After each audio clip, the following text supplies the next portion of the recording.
Namo Buddhaya. Baik, apa kabar hari ini anak-anak didik Mistui, Bapak Ibu dimanapun berada? Semoga kita semuanya selalu berbahagia, sehat dan tetap semangat. Pada hari ini kita akan membahas materi mengenai pengertian hukum kebenaran. Hukum kebenaran adalah hukum abadi yang berlaku di mana saja, kapan saja, dan dalam keadaan apapun. Hukum kebenaran sering juga disebut sebagai hukum kesunyataan. Hukum kesunyataan berlaku di 31 alam kehidupan termasuk alam manusia. Hukum kesunyataan berasal dari kata sunyata yang berarti kosong.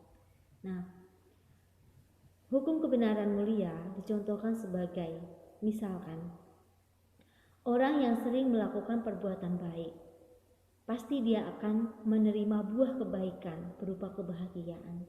Namun sebaliknya, apabila seseorang sering melakukan perbuatan yang buruk, maka ia akan mengalami penderitaan. Jadi, hukum kebenaran pasti akan kita terima di alam manusia ini. Ya, jadi kita berbuat baik, kita akan bahagia. Kalau kita berbuatnya buruk, maka kita akan menderita. Nah, kemudian hukum karma juga termasuk di dalamnya, hukum kebenaran.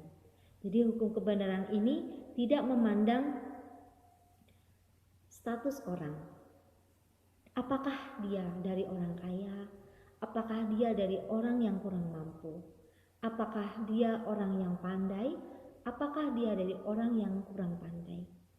Hukum kebenaran berlaku untuk semua orang. Ya. Jadi hukum kebenaran pasti akan kita terima. Ada 4 macam hukum kebenaran yang akan kita rasakan di alam manusia ini. Sang Buddha mengatakan dan mengelompokkan di dalam 4 hal. Yang pertama, 4 kebenaran mulia atau Cattari Arya Sacani. 4 kebenaran mulia ini berisi tentang duka, ketidakpuasan, penderitaan. Yang kedua, sebab dari penderitaan tersebut. Kemudian, lenyapnya duka atau lenyapnya penderitaan. Dan yang keempat, jalan untuk melenyapkan penderitaan. Jadi ketika kita mengalami penderitaan pasti ada sebabnya. Kalau ada sebab, pasti ada jalan untuk bisa menyelesaikan penderitaan kita tersebut. Apa masalah kita tersebut? Dan akhirnya masalah kita akan teratasi dengan baik. Inilah 4 kebenaran mulia. Yang kedua, yaitu hukum karma dan tumimba lahir. Hukum karma adalah hukum perbuatan, di mana didasari dengan niat atau cetana. Segala sesuatu yang didasari dengan niat atau cetana, maka disebut karma atau perbuatan. Kemudian tumimba lahir, sebagai manusia atau makhluk apapun yang masih hidup, dia nantinya juga akan mengalami kematian. Setelah mengalami kematian, dia akan terlahir kembali. Baik itu di alam yang menyenangkan maupun di alam yang kurang menyenangkan. Inilah tumimba lahir. Kita akan mengalami tumimba lahir terus-menerus sebelum kita mencapai kesucian tertinggi, arahat. Kemudian yang ketiga, hukum corak umum atau tilakana yang terdiri dari dukkha, anicca, anatta. Anicca, dukkha, anatta. Anicca ini ketidakkekalan. Segala sesuatu yang kita miliki ini tidak kekal. Seperti kehidupan manusia, dari mulai bayi, kemudian anak-anak, remaja, dewasa, menjadi tua, akhirnya meninggal dunia. Seperti bunga juga, dari kuncup, kemudian mekar, dan akhirnya layu dan mati. Kemudian yang kedua, dukkha, penderitaan. Segala sesuatu akan mengalami penderitaan, ketidakpuasan. Ya, mengalami penderitaan.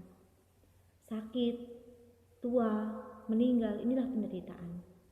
Kemudian anatta, tanpa inti yang kekal. Selanjutnya, yang keempat adalah hukum sebab musabab yang saling bergantungan. Segala sesuatu ini saling bergantungan. Kenapa kita bisa seperti ini? Pasti ada sebabnya, ya. Sebab musabab yang saling bergantungan. Kenapa seseorang menjadi kaya? Pasti ada sebabnya. Di kehidupan yang lampau dia suka berdana ke orang lain, maka di kehidupan sekarang ia terlahir menjadi orang yang kaya. Di kehidupan sekarang ada orang yang pandai, kenapa? Karena di kehidupan lampaunya atau di kehidupan sekarang dia rajin belajar, maka dia bisa menjadi orang yang pandai. Inilah sebab musabab yang saling bergantungan. Ya, jadi inilah pengertian hukum kebenaran, bahwa hukum kebenaran ini berlaku untuk semua orang, semua makhluk yang ada di 31 alam kehidupan. Dan 4 macam hukum kebenaran yang harus kita ketahui adalah 4 kebenaran mulia, hukum kama dan tumimba lahir, hukum corak umum tilakana, dan hukum sebab musabab yang saling bergantungan. Nah, semoga materi yang saya sampaikan pada hari ini bisa dipahami dengan baik. Marilah kita bersama-sama berusaha menjalankan hidup sebaik mungkin supaya kita bermanfaat untuk orang banyak. Demikian materi dari saya cukupkan sekian. Sabi sata bawang sukitata, semoga semua hidup berbahagia. Sadu, sadu, sadu. Namo Buddhaya.